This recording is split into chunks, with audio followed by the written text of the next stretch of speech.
अस्सलाम वालेकुम स्टूडेंट्स, उम्मीद है आप सब खैरियत से होंगे। ठीक है, आज की क्लास में हम स्टार्ट करेंगे क्वेश्चन नंबर 2। आपने दिए गए क्वेश्चंस को सिंप्लीफाई करके दिखाना होगा। ठीक है, क्वेश्चन नंबर 2 स्टूडेंट्स सॉल्व करने के लिए ज़रूरी है कि आपको सबसे पहले लॉज ऑफ इंडिसेस जो है वो कंप्लीट आते हों। ठीक है, हम इंशाल्लाह इन लॉज का क्वेश्चंस में भी इस्तेमाल करते रहेंगे, लेकिन एक लाइट सा इंट्रोडक्शन के लिए, ताकि थोड़ी सी हमारी बेस बन जाए और क्वेश्चन हम जो है वो स्मूथली कर पाएँ। ठीक है, तो लॉज ऑफ इंडेक्सेस में इंट्रोडक्शन के लिए ये है कि सबसे पहले अगर आपके पास में लिखा हुआ है फॉर एग्जांपल एक्स स्क्वायर, तो आपको ये पता हो कि एक्स जो है इसमें बेस होती है और जो ऊपर 2 लिखा हुआ है 2 उसकी पावर है। पावर के लिए आप एक्सपोनेंट का वर्ड भी इस्तेमाल कर सकते हैं। ठीक है, ये बेस है और ये उसके ऊपर उसकी पावर है। अब x के साथ कोई नंबर इधर शो नहीं हो रहा, तो मल्टीप्लाई क्या हो रहा होगा 1। अब 1 इसका क्या है, 1 मैं कह सकता हूँ 1 is the coefficient of x। 1 is the coefficient of x। तो आपको 3 टर्म्स का पता हो, कोफिशिएंट, बेस और उसकी पावर। ठीक है, तो लॉज ऑफ इंडिसेस में सबसे पहला जो लॉ है, जो पहला रूल है वो ये होता है, अगर आपके पास दो नंबर मल्टीप्लाई हो रहे हो, जैसे कि a raise to power m multiply a raise to power n, और दोनों नंबर्स की बेस सेम हो, तो रूल ये कहता है कि आप बेस एक बार लिख लें। ठीक है, और पावर्स को आप ऐड कर दें, यानी कि अगर मल्टीप्लाई है तो पावर्स क्या कर देनी है आपने, ऐड कर देनी है। ये रूल कब वर्क करेगा, जब आपके पास बेसिस क्या होंगी, सेम। इसकी एग्जांपल देखते हैं, जैसे कि 2 raise to power 3 multiply 2 raise to power 5। आप सबसे पहले ये देखेंगे कि दो नंबर्स मल्टीप्लाई हो रहे हैं, फिर आप देखेंगे दोनों की बेस सेम है, बेस 2 है, तो आप बेस को एक बार लिखकर पावर को ऐड कर देंगे, यानी कि 3 + 5। इसको भी सॉल्व करने पर और इसको सॉल्व करने पर दोनों आंसर लेफ्ट राइट का आपस में क्या आएगा, इक्वल आएगा। इसको कहते हैं, ये आपका पहला रूल है इंडिसेस का या एक्सपोनेंट्स का। जिसमें सेकंड रूल डिस्कस करते हैं, अगर ऐसा हो कोई भी नंबर है, कोई भी बेस है जिसकी पावर m है, डिवाइडेड बाय एक नंबर है जिसकी बेस a है और उसकी पावर n है, यानी कि मैंने दो नंबर्स डिवाइड किए हैं और बेस सेम रखी है जो कि a रखी है, तो रूल ये कहता है आप बेस एक बार लिखें और पावर को माइनस कर देंगे। माइनस करने का रूल ये है कि नॉमिनेटर की पावर पहले लिखनी है और डिनोमिनेटर की पावर आपने बाद में लिखनी है। इसकी एग्जांपल अगर हम देखें तो 2 raise to power 5 divided by 2 raise to power 3। अब दो नंबर डिवाइड हो रहे हैं, बेस सेम है, आप बेस एक बार लिखेंगे और पावर को क्या कर देंगे, माइनस। अब डिवाइड जो है स्टूडेंट्स ऐसे भी लिखी होती है, a power m divided by a power n। इससे आपने फिर कंफ्यूज नहीं होना, बेस एक बार लिख लेनी है और पावर को माइनस कर देना है। 2 power 5 divided by 2 power 3, base एक बार लिख लेनी है और पावर को माइनस कर देना है। ये दोनों सेम रूल हैं, डिवाइड ऐसे भी हो सकती है, ऐसे भी हो सकती है। इसके बाद थर्ड रूल स्टूडेंट्स, कोई भी बेस आ जाए अगर तो उसकी पावर 0 है, आंसर 1 आएगा। इसमें एक थोड़ी सी एक्सेप्शन आपको पता हो कि बेस जो है वो खुद 0 नहीं होनी चाहिए। बेस 0 के अलावा कोई भी नंबर हो सकता है, लेकिन बेस को खुद 0 नहीं होना चाहिए। अगर तो उसकी पावर 0 आती है तो आंसर क्या आएगा, 1 आएगा। जैसे कि एग्जांपल में हम देख सकते हैं, 2 raise to power 0 answer is 1, 5 raise to power 0 answer is 1, 1000 raise to power 0 answer is 1, -5 raise to power 0 answer is 1। Base कुछ भी हो सकती है, लेकिन बेस खुद 0 नहीं हो सकती। Any base raise to the power of 0 1। इसका कंक्लूजन करते हैं, नंबर्स मल्टीप्लाई हो, बेस सेम हो, बेस एक बार लिखकर पावर ऐड करनी है। नंबर डिवाइड हो, बेस सेम हो, बेस एक बार लिखकर पावर्स को माइनस करना है। कोई भी बेस जिसकी पावर 0 हो, आंसर 1 आएगा, लेकिन बेस को खुद 0 नहीं होना चाहिए। ये नोट करें। नेक्स्ट रूल लिखते हैं जी स्टूडेंट्स, रूल नंबर 4 आपके पास ये हो सकता है कि ए बी दो नंबर्स मल्टीप्लाई हो रहे हो, होल पावर n हो। ठीक है, तो रूल के मुताबिक आप लिख सकते हैं a raise to power n और b raise to power n, यानी कि नंबर्स अगर मल्टीप्लाई हो, होल पावर हो, पावर उनके ऊपर सेपरेट हो जाएगी सब नंबर्स पर। अब ये रूल सिर्फ दो के लिए नहीं है, a b c भी हो सकता है, a b c d भी हो सकता है। मेन इसमें बात सीखने वाली ये है कि नंबर्स क्या हो रहे हो, मल्टीप्लाई। ठीक है, इसकी एग्जांपल आप देख सकते हैं, अगर लिखा हो 2 × 3, ऊपर फॉर एग्जांपल पावर आ रही हो 5, तो मैं इस चीज को लिख सकता हूं 2 raise to power 5, 3 raise to power 5। आप बेशक इनका देख लें, आंसर आपस में क्या आएगा, इक्वल आएगा। जी स्टूडेंट्स, फिफ्थ रूल डिस्कस कर लेते हैं।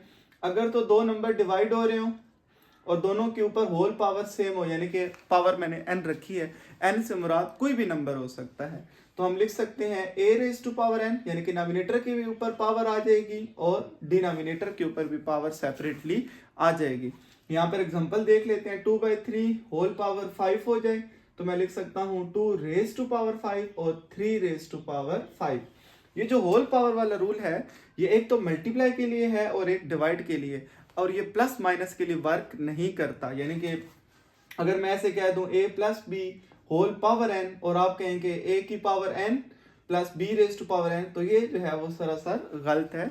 ये रूल सिर्फ मल्टीप्लाई का होगा और डिवाइड का होगा। इसके बाद रूल नंबर 6 ऐसे हो सकता है कि कोई भी बेस है जिसकी पावर है m और एक और पावर के ऊपर पावर आ जाए, पावर के ऊपर पावर आ जाए, फिर इसको सॉल्व करने के लिए आप ये करते हैं कि दोनों पावर्स को सिंपल आपस में मल्टीप्लाई कर देते हैं, जो आपके पास बन जाएगा m मल्टीप्लाई बाय n, जिसको mn लिखा जा सकता है। एक एग्जांपल डील करते हैं, 2 रेज टू पावर 3 है और होल पावर 4 है, तो मैं इसको रूल को अगर इसके ऊपर अप्लाई करूं तो 2 रेज टू पावर 3 4 कितना हो जाएगा, 12 हो जाएगा। ठीक है, पावर के ऊपर पावर हो, दोनों पावर आपस में मल्टीप्लाई हो जाती हैं। इसके अलावा एक और, ये जो एक्सपोनेंट नोटेशन है ये क्यों यूज की जाती है, देखिए ना आपके पास बहुत सारे नंबर हैं, जैसे कि 2 multiply 2 multiply 2 multiply 2, 3 multiply 3 multiply 3, 5 multiply 5। अब देखिए ये नंबर्स लिखने में हमें इतना टाइम भी लगा है और इतना बड़ी नोटेशन है, तो जो एक्सपोनेंट्स है, एक्सपोनेंशियल नोटेशन है, ये आपकी हेल्प करता है कि आप नंबर्स को शॉर्ट वे में कम टाइम में लिख सकते हैं। जैसे कि 2 देखें कितनी बार मल्टीप्लाई हो रहा है, 4 टाइम मल्टीप्लाई हो रहा है, तो इस चीज को मैं इस तरह लिख सकता हूँ 2 रेज टू पावर 4, मतलब 2 को कितनी टाइम मल्टीप्लाई करना है, 4 टाइम। फिर 3 को देखें, 3 टाइम रिपीट हो रहा है, तो 3 रेज टू पावर 3, इस तरह 5 रेज टू पावर 2। ये एक्सपोनेंट नोटेशन है, ये अब बेस है, ये उसकी पावर है, बेस पावर, बेस पावर। जी स्टूडेंट्स, तो ये जो एक्सपोनेंट नोटेशन है ये इस तरह हमारी हेल्पफुल है। अब हम चलते हैं अपने क्वेश्चन की तरफ और रूल्स को इंशाल्लाह साथ साथ दोहराते रहेंगे। जी स्टूडेंट्स, अब हम सॉल्व करते हैं क्वेश्चन नंबर 2 का पार्ट नंबर 1, 81/16 होल पावर -3/4।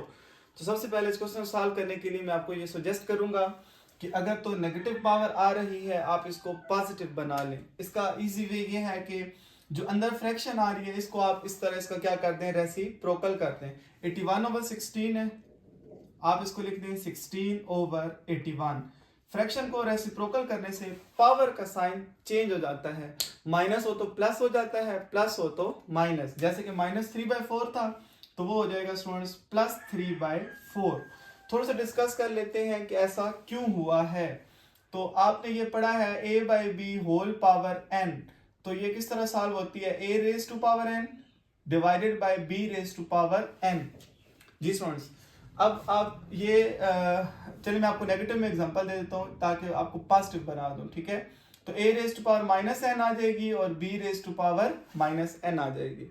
अब स्टूडेंट्स, अगर तो आप नॉमिनेटर वाले नंबर को डिनोमिनेटर में लेकर आते हैं तो रूल के मुताबिक उसकी पावर का साइन चेंज हो जाता है, यानी कि a की पावर -n नीचे आकर a raise to power +n हो जाएगा।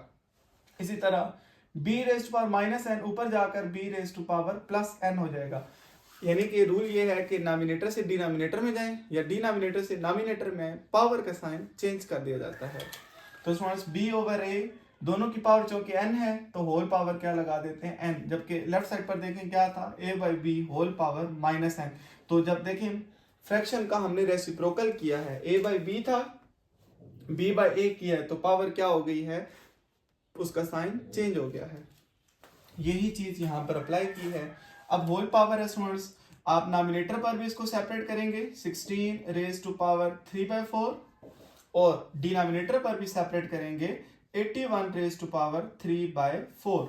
आपको एग्जाम में साथ रूल मेंशन करने की जरूरत नहीं है। अगर आप देखना चाहते हैं कि कौन सा रूल हमने अप्लाई किया था, a/b होल पावर n हो, तो आप लिख सकते हैं a raise to power n over b raise to power n। तो ये रूल हमने इसके ऊपर अप्लाई किया है। जिस नेक्स्ट स्टेप आपके पास बन जाएगा, आप यहाँ तक नोट करें, नेक्स्ट स्टेप लिखते हैं। जिस नेक्स्ट स्टेप में आपने 16 और 81 की क्या बना लेनी है, फैक्टराइजेशन। कोशिश करें या आपको जो है वो प्रैक्टिस में हो 16 को हम लिख सकते हैं 2⁴, जबकि होल पावर आ रही है 3/4। जबकि 81 है स्टूडेंट्स, 81 को लिख सकते हैं 3⁴, होल पावर है 3/4। जिन स्टूडेंट्स को मसला होता है फैक्टराइजेशन मैं लिख देता हूँ, 2 का टेबल 16 पर 8 टाइम, 2 का टेबल 4 टाइम, 2 का टेबल 2 टाइम और 2 का टेबल 1 टाइम। 2 जो है वो 4 टाइम रिपीट हुआ है, इस वजह से 2⁴ लिखा है 16 को। इसी तरह 81 की फैक्टराइजेशन देखने के लिए 3 का टेबल 27 टाइम, 3 का टेबल 9 टाइम, 3 का टेबल 3 टाइम और 3 का टेबल 1 टाइम, 3⁴, क्योंकि 3 कितने टाइम यहाँ पर आ रहा है, 4 टाइम आ रहा है। जी स्टूडेंट्स, रूल का इस्तेमाल करना है, पावर के ऊपर पावर हो, दोनों पावर्स आपस में मल्टीप्लाई हो जाती हैं, तो 4 से मल्टीप्लाई होने पर कैंसिल हो जाएगा। इस तरह ये 4 इस 4 से कैंसिल हो जाएगा। नॉमिनेटर में क्या बाकी रह जाएगा, 2⁵ और डिनोमिनेटर में रह जाएगा 3⁵। जी स्टूडेंट्स, पावर के ऊपर पावर आ जाए, ये जो रूल हमने लिखा है x⁴m होल पावर n, तो आप लिख सकते हैं x⁴mn। पावर के ऊपर पावर हो, दोनों पावर्स आपस में मल्टीप्लाई हो जाती हैं। जी स्टूडेंट्स, 2⁵3, 3⁵3, तो 2⁵3 आपके पास कितना आंसर आ जाता है 8, 3⁵3 आपके पास कितना आंसर आ जाता है 27। 2⁵3 का मतलब होता है कि 2 3 6 नहीं करना आपने, बल्कि 2 × 2 को आपने 3 बार मल्टीप्लाई करना है। इसी तरह 3⁵3 का मतलब है 3 × 3 को 3 बार मल्टीप्लाई करना है, तो आपको आंसर मिल जाएगा 8/27। यहाँ तक फर्स्ट क्वेश्चन है, आप नोट कर लें।